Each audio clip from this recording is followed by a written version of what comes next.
ఈ ఉదయకాల సమయంలో ఈ కొత్తూరు ప్రాంతంలో సేవ ఆరంభిస్తబడుతున్న స్థలంలో దేవుడి గొప్ప మందిరాన్ని కట్టడానికి ప్రభు కృప చూపిస్తున్నారు. ప్రారంభం నుంచి ముగించేంత వరకు దేవుని దైవికమైన సన్నిధి ఈ స్థలంలో ఉండునుగాక. దేవుడే కార్యము జరిగించి పనులలో ప్రతి ఒక్కరికి దేవుడు ఆలోచన చెప్పి నడిపించినట్లుగా స్తోత్రించదము. స్తోత్రం స్తోత్రం స్తోత్రం స్తోత్రం స్తోత్రం స్తోత్రం స్తోత్రం. ఆమేన్. ఈ స్థలములో ప్రతి దోషమును దేవుడు తొలగించాలి. దేవుడి కృప చూపి ఆయన కనుదృష్టి ఇక్కడ ఉండి సమస్త పనులను దేవుడి ఆశీర్వాదకరంగా జరిగించాలి. స్తోత్రాలు చెల్లిస్తాం. స్తోత్రం స్తోత్రం స్తోత్రం స్తోత్రం.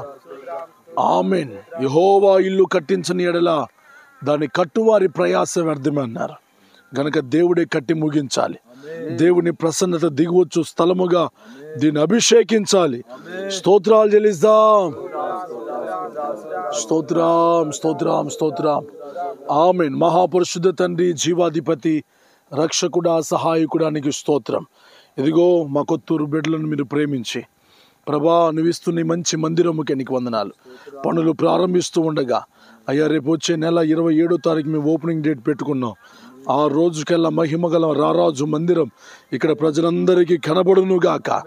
అయ్యా నీకు స్తోత్రాలు. ఇదొక స్వస్థత శాలగా మీరు చేయమని ప్రార్థన చేస్తూ ఉన్నాను. అయ్యా నీ రాజ్యముకే సిద్ధపడు స్థలముగా ఈ స్థలము దీవించబడునుగాక.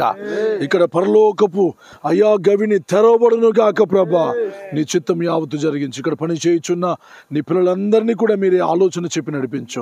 ఆరోగ్యముతో నింపి ప్రాంగణంలో అడుగు పెడుతూ ఉండగానే అయ్యా ప్రతి ఒక్కరి మనసుకు ఉల్లాసము కలుగునుగాక, నెమ్మది కలుగునుగాక. ప్రభా అయ్యా ఈ పనులన్నింటినీ కూడా మీరే నీ చేతుల మీదుగా నీ ఆలోచన మీదుగా మీరు జరిగించి మహిమను పొందమని నజరేయుడైన యేసయ్య నామమున అడుగుచున్నాము తండ్రి. హల్లెలూయా హల్లెలూయా హల్లెలూయా.